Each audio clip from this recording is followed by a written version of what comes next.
We're going to be finishing Chapter 2. Of course, we're going to be moving on to Chapter 3 after this one, and we'll be making a decision on the nature of our first exam.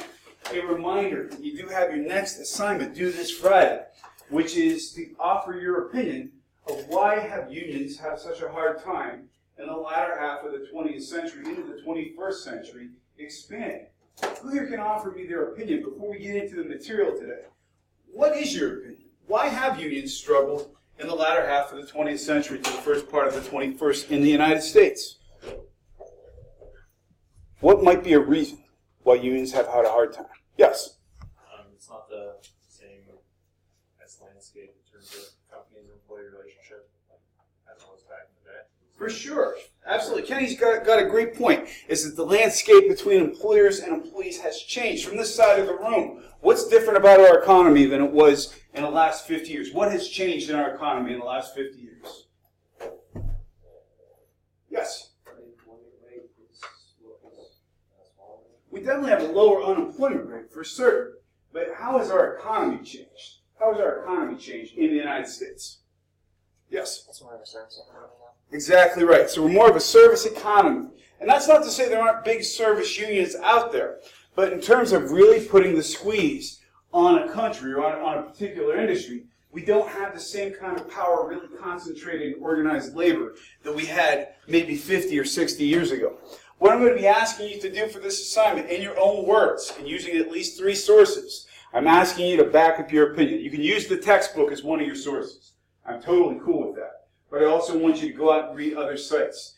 AFL-CIO, for example, has a really substantial website with a lot of information about the history of that union and how they came together in the first place. That could be a good potential source. Places like Forbes, the Wall Street Journal, or even Google News can give you some good points to that as well. But that is due on Friday. Your first assignment I'm going to be grading probably starting today and giving you some feedback hopefully within the next 24 to 48. Before we jump into any new material today, though, guys, some stuff that's in the news. We're talking about one of the largest, potentially the largest airline strike in the history of the airline industry. So I'm going to ask you to direct your eyes to this video, and we're going to have a little discussion before we get into about the way that the union is approaching this strike. Anything unusual there? Or interesting? Yes? I found it interesting that we're hearing about the pilots going on strike more so than just like general workers. Mm-hmm. That makes sense. Well, the pilots definitely. Why might the pilots have more leverage in this than maybe other members of their union?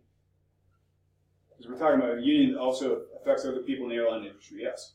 They have more power because they're the main source of all the flights and everything. Without pilots, you can't fly. Without flights, no money. That's exactly right. I mean, I think in this case that the pilots have some significant leverage over their employers here. Are you going to be is it going to be easy to pull in people who can fly those routes? No, they're going to need training. They're going to need to know how to land these planes. They may be flying on unfamiliar planes. Is there another issue at risk here? What else is it an issue beside profits here? Yes? You got it. Because if somebody's flying an unfamiliar aircraft, maybe larger than what they're used to, even if they're licensed for it, they're not going to necessarily be safe. Did anybody notice in terms of how long this strike was scheduled to be? 2 days. So these guys are actually, I mean, I think that's a very British thing to do. It's very polite to say we're going to schedule this strike in advance, and for 2 days we're going to disrupt air travel. What's the root of this strike, guys? Why are these guys, I shouldn't say guys, why are these men and women so unhappy? Did you capture what the roots of the strike were in the first place? Yes?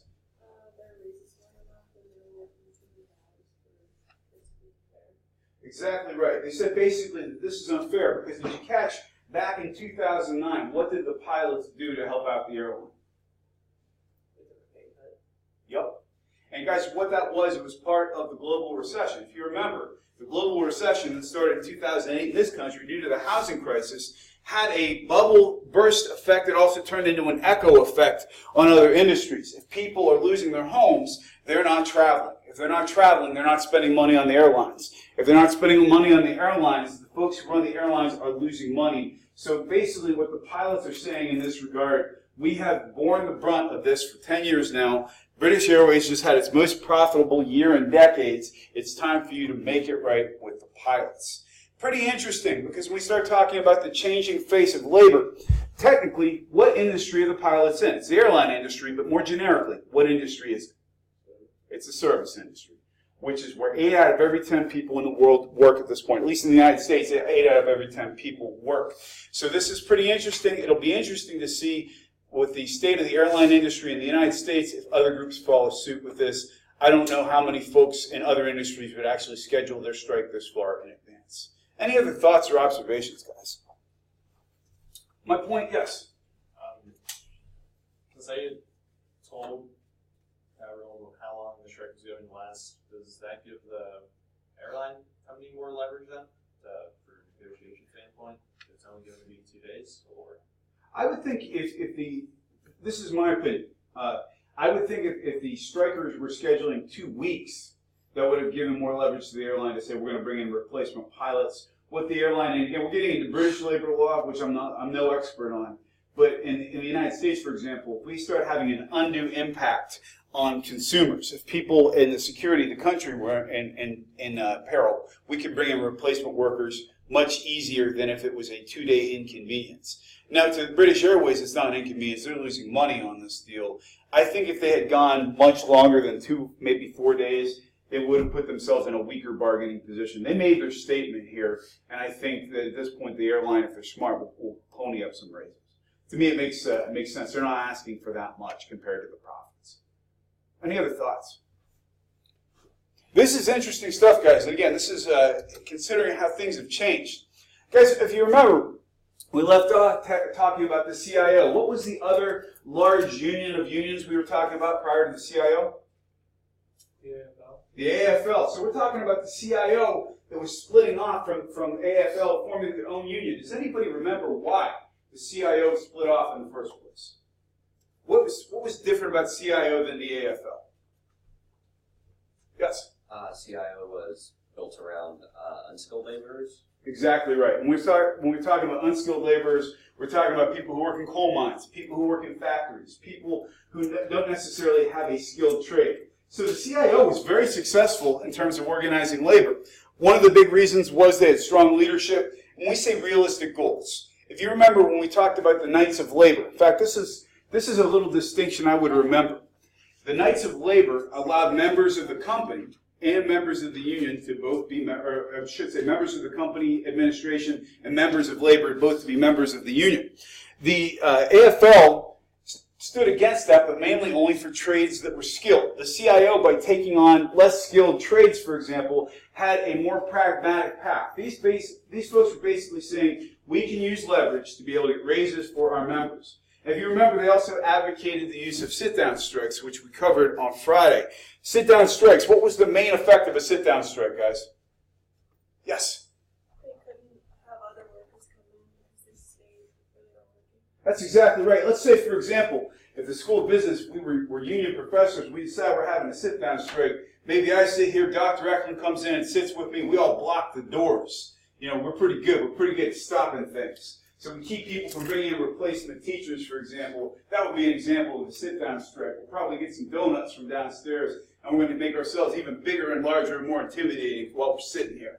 But we're keeping the work from getting done. So that's exactly what a sit-down strike is, and it's non-violent.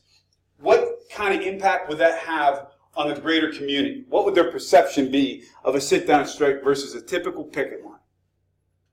What do you think? EJ, what do you think? What would be the difference between a sit-down strike and a picketed strike? What would be the public perception difference? If somebody's picketing, what do? They carry, the sign's called a picket sign. So if we're carrying a picket sign, and we're marching around the factory you own, and we're doing this out front of your factory, versus all your employees sitting down in front of the machines, what's the difference in the perception? Which one's more threatening? I would think the ones with pickets. Those guys are angry, man. They're out front of your factory. They're throwing rocks. They're intimidating people coming in and out. The folks who have the sit-down strike are just basically saying, we're going to peaceably assemble and show that we have nothing to gain by violence, but we want you to see our plight. That a better public relations perspective, they made people more interested in their plights. All this stuff got the public on the side of unions because, generally speaking, If we're talking about an industrial economy in the early half of the 20th century, the more people work as rank and file, or the more people work in management? What do you think? The more people work running the machines, or the more people work running the people in that part of the time? Running the machines. So if you're folks on the side of the union, and you're backing up the common man, as they said back in those days, because women weren't commonly in those factories, you had the support of most people in the country, which led to the passage of the National Labor Relations Act in 1935, which said it is legal to form a union and to collectively bargain throughout the United States. We're going to watch a little video on this just to see how that actually came to pass. The thing is a very employer-centric kind of government approach. We're saying that essentially, if people are trying to collectively bargain, they're conspiring against employers. If you remember, criminal conspiracy doctrine got dropped. Civil conspiracy doctrine was still in place, which meant technically what you were doing was not illegal, but still could be punishable if you were affecting an employer's interests. This piece of legislation in 1935 essentially established the fact that people were protected under law if they wanted to collectively bargain. So if I asked you on an exam, what law was most significant in protecting the rights of people in the United States to collectively bargain, you would say the National Labor Relations Act. I would remember that. I would type it, write it down, and print it in your brain, because it's something that will definitely be on the exam. So, guys, in terms of moving on, we went from the 1930s into the 1940s, and of course we had a little event called World War II. Guys, it's tough to imagine in this point in time the way the country changed during that 5-year period. In fact, in terms of technological change, it was one of the most incredible periods in human history.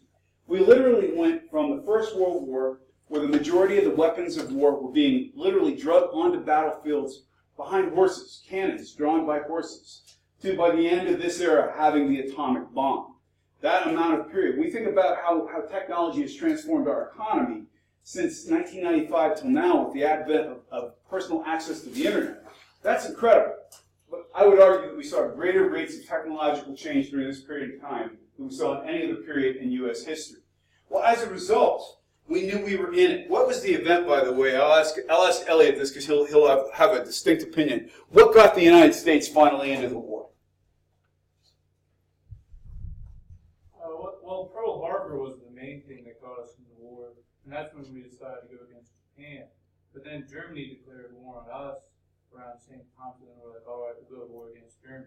So the flashpoint moment was war with Japan. What was the impetus of the attack on Pearl Harbor? Why did we get attacked in the first place? What precipitated that? I believe it was oil.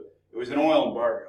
We had an oil embargo against Japan. Basically, we were not selling them oil. We were not happy with some of their trade policies. We weren't happy with them also being a little too chummy with people like Nazi Germany. And we weren't selling them oil, so we got attacked. And that got us into the war. During this war, guys, all industrial production in the United States shifted over to the war effort. Literally, if you had pots and pans you were throwing out, they got recycled to be made into bullets and tanks. You got ration books. Has anybody even ever heard of this before? Corey, you've heard of them? You basically got a ration book that said how much dairy and meat you could get because the rest was going for the war effort. The unions didn't take any exception to this either. They basically said, for the duration of the war, we're going to work for you. We're not going to strike no matter what. We're going to put out 3 shifts. The iconic image of the female with her arm flexed saying, "We can do it," was everything that we were doing. So basically, they had wage controls going on that said we were going to have very, very limited increases in pay, like unions would like, but they were pretty inconsequential. And we also said, at this point, we're not going to strike. Could you imagine when the United States is going into a war, and one of the unions controlling one of the plants decided to say, we're going on strike because we're not happy about our wages? What message, Todd, I see you shaking your head, what message would that have sent to the country? Exactly. They'd say, well, you guys can make sacrifices, but not us. Everybody was making sacrifices. This was all well and good, and to be honest with you, most of the labor unions at the time played pretty nice during World War II. Well, it's 1945, and we have VE days. We have victory in Europe. We're done with the war. A couple of things happened. Actually, I'll ask the ladies in the room, how did the face of labor change for women at the end of World War II versus the beginning? Do any of you have any idea? What happened when all the men went off to war? Yes? This was the first time en masse that females became members of the industrial workforce in the United States. That's not to say that women weren't working in some of the mills and the looms and things, but this was en masse because if you were an able-bodied male, you were called up for the draft and you were going to serve. A lot of people just signed up. Now, it's different these days. We have women serving in the armed forces. Other than in a limited role, not to say insignificant, we didn't have women serving in the armed forces like we do today. So as a result, if all able-bodied men are going to fight in Europe and Asia, well, who's going to make up the workforce? Women did. Women came into the workforce and showed they could do jobs just as well as men could. Here's the unfortunate part. What happened at the end of World War II? Yes?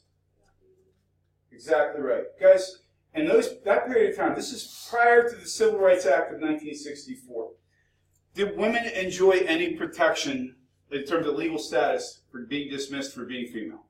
None at all. So all these women who had worked so hard to power Lockheed Martin and Ford Motor Company and Northrop Grumman and all these companies that were so crucial to the war effort found themselves losing their jobs at the end because of the production slowdown, and if there were jobs, they wanted the returning soldiers to have them. So you had all these women who had become empowered going back into the household economy. At the same time, you had all these guys coming back from war. Well, what was happening at that point? On one hand, things were really good.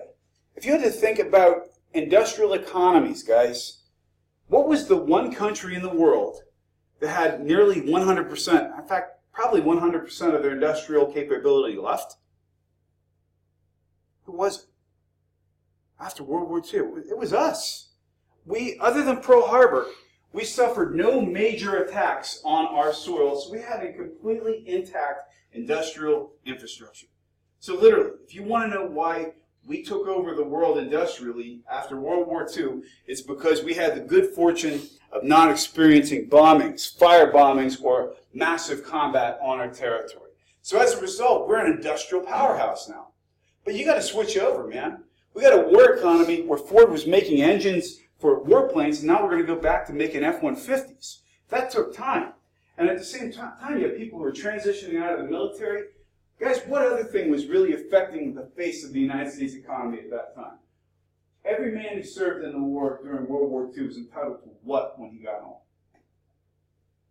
Not just his pension. What else was he entitled to? Yes? It was the GI Bill. Guys, if you want to know what changed the face of the United States, the working people were sending their kids to college. You can call it on the GI Bill. That changed the paradigm for the United States. That all of a sudden college was not just for the rich and the privileged. There were people who worked their way in before that, certainly, but not at this level. It changed the face of what we were doing. But all this transition took its toll. And in 1946, all those labor unions who basically said, we bore the brunt of this for 5 years during the war, we produced, we didn't strike, it's time for a raise for all of us. And that's when we endured one of the largest general strikes in the history of the United States. I'm going to play a video about capitalism because of the CIO. You have people who are working class, who are en masse joining unions saying there's more of us than there are of management. We need to represent our values and our interests. We played nice, said the labor unions during World War II. We had this economic glut after the war, which, by the way, is very common, guys. It's very common because if you go in an economy where absolutely everybody's working, and then all of a sudden nobody's working, the price of everything goes up. It's inflation.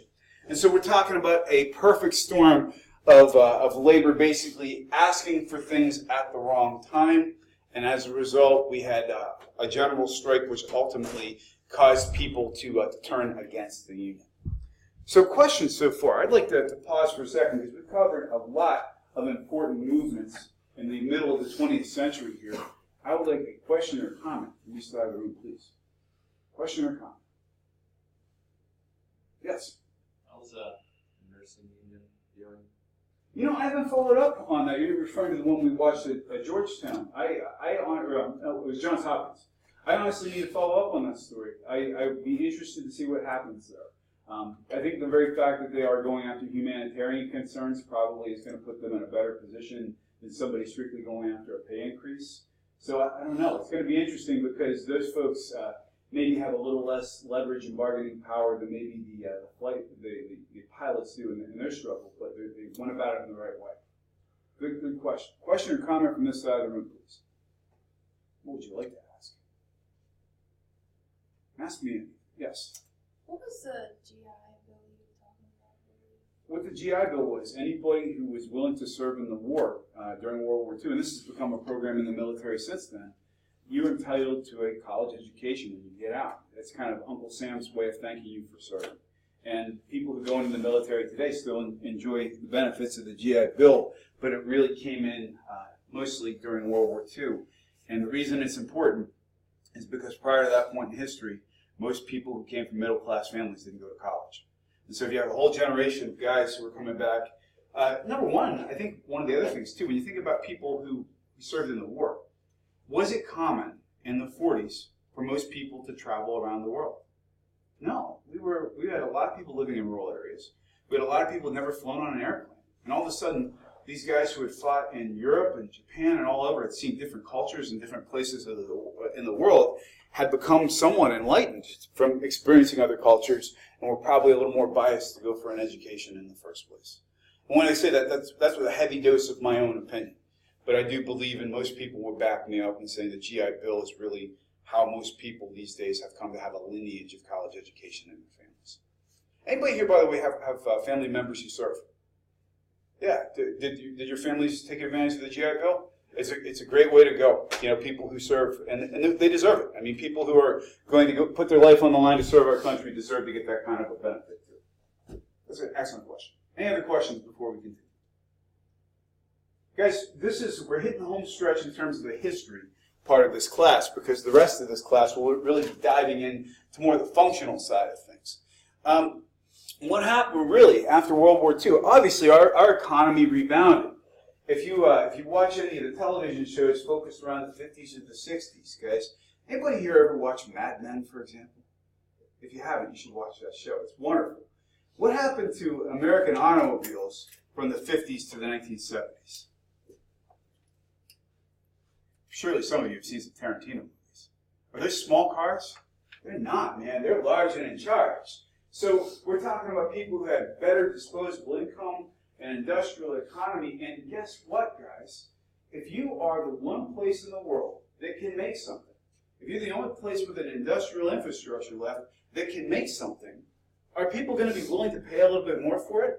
Yeah, absolutely. You want a washing machine? We can make them here in the United States. You want a car? We can make those here. You want a television? We can make those here too. In fact, during this period in history, when we were reconstructing Japan, because we helped in the post-war efforts, if you saw something with a sticker on that said "Made in Japan," it was a hallmark of a cheap, inferior good. These days, if somebody says my car is Japanese, is that a mark of inferior or exceptional quality? Exceptional. Your Hondas will run 1,000,000 miles. Your Mazdas will run 1,000,000 miles. It's seen as quality. It wasn't in that point in time. So the unions essentially started having some power, but the things they were going after, particularly when we start getting into the 60s and early 70s, they want job security. Guys, as we started moving into the late 1960s, and especially the 70s in this region, we had increased foreign competition. We had automobile manufacturers ranging from Volkswagen in Germany to Toyota and Honda in Japan who were making cars that were really competitive. By the way, does anybody know in the early 1970s, how did America almost destroy its own car industry? What was the crisis that hit us? Anybody know? It's a little trivia question. Yes? Wasn't it like gas shortage? It was a gas shortage. Guys, OPEC, who still controls most of the petroleum in the world at this point in time, decided to put the squeeze on the United States, and they cut production, and we had an oil embargo going on. As a result, people who were driving these giant land yacht cars that we've been developing since the 1950s that got 12 miles to the gallon were waiting in gas lines. You literally would get a ticket to get gas either on an odd or an even day, depending on if your license plate number ended in an odd or even number. So you could get gas every other day. If you ran out of gas and it wasn't your day, tough luck. So Japanese manufacturers coming in making small cars that were very fuel efficient were eating our lunch because people wanted small cars and American car companies couldn't make them. Not fast enough. So as a result, as this economy is shifting over, not just because of the fuel crisis, but because of ramping up production worldwide, unions in this country started saying our big priority is to have security for our members' jobs. Our big priority is to have employee benefits, things like health insurance. We want to make sure that we get cost of living adjustments. We call them COLAs, C-O-L-A, COLAs. I would write that term down too, COLA, C-O-L-A, cost of living adjustment, meaning that even if you did not get a raise for your performance, you got some kind of a raise to keep up with inflation. Well, because the economy was starting to tank yet again in the 70s, a lot of employers started negotiating what we refer to as two-tier pay systems. Here's what that means. Let's say, for example, who's our labor union member? Adam's already been in the union, and so he's on one wage scale because you've been here 15 years, man. You've been in this union a long time.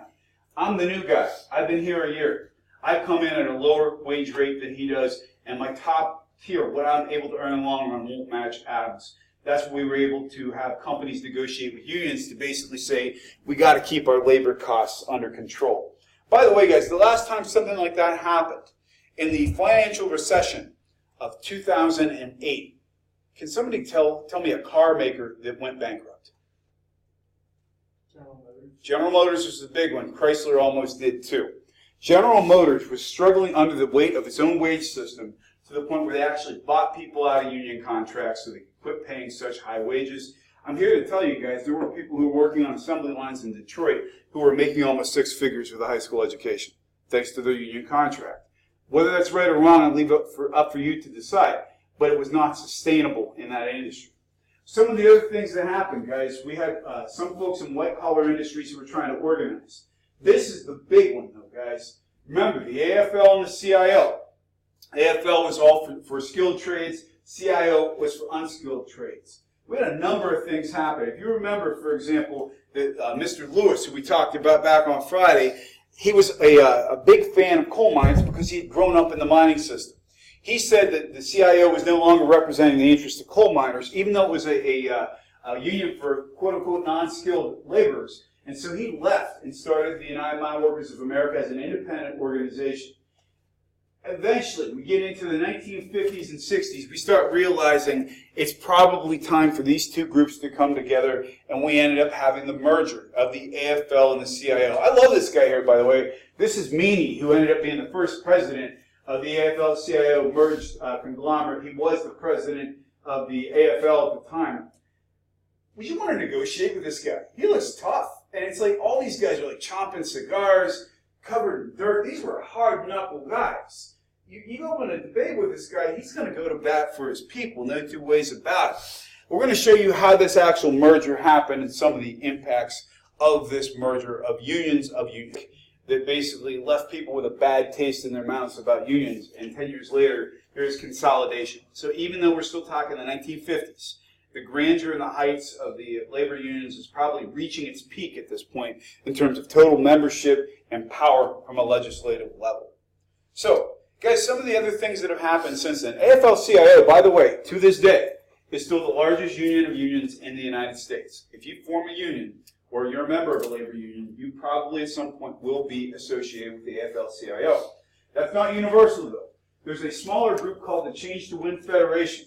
Now, what these folks have said, they've been concerned that there's been too much political lobbying, too much big picture kind of thinking, and what these folks are saying essentially is we need to get down to the grassroots. Guys, keep this in mind. Even though we've talked about some of the quote-unquote triumphs of organized labor, at its root, how are unions financed? Does anybody know? How do unions get their money? Exactly right. So, for example, if Corey's a member of a labor union, he pays part of every paycheck to be a member of that union and be represented. So at that level, unions themselves are still, at their heart, businesses. And what some of these folks in the Change to Win Federation are saying, we're putting too much time and effort into political lobbying and making our unions into big businesses, and we want to do more to empower employees. We want to make sure that we're doing quote-unquote grassroots efforts to make sure that our employees or people we represent are seeing better benefits on the job. So it's a difference in philosophy in terms of that sort of thing. But the bottom line, in terms of where we have come from and where we are going, since 1935, it is legal in this country to organize a union and to collectively bargain. Collective bargaining, the idea of actually you guys as a group bargaining with your employer, is the key part of that. The idea that we're going to have grievance, and we talked about this in the first chapter. We'll talk more in following chapters, that you have a way to have somebody represent you if you have a problem with your employer. That we are able to be able to organize without the government telling us that we can't. And we're still very involved at this point in trying to sway politicians. When I say we, I mean labor unions are involved in getting politicians to make laws that are favorable to organization of unions and to membership. And finally, if you're in the union, if you are running a union, your goals are to protect for your rank and file better jobs, better wages, better benefits, and job security. So all that being said, guys, this is a pretty good end cap to our history of unions. Do keep in mind, this is a timeline right out of our text. I'm not going to read it to you. We've come a long way since the days of the Knights of Labor back in the 1850s and 60s to actually having a labor law and Labor Relations Act and amendments, and finally emerged AFL-CIO. Now, where are we today, guys? Well, we're in an era of global competition. We're in an era where labor unions are trying to fight for their own relevance, and that's exactly what I'm asking you to consider for your next assignment, is to tell me what your thoughts are in terms of why labor unions are having trouble keeping up in the 21st century. We're going to call it a day there, guys. Please start reading Chapter 3 because we're going to cover it on Wednesday. Have a good day.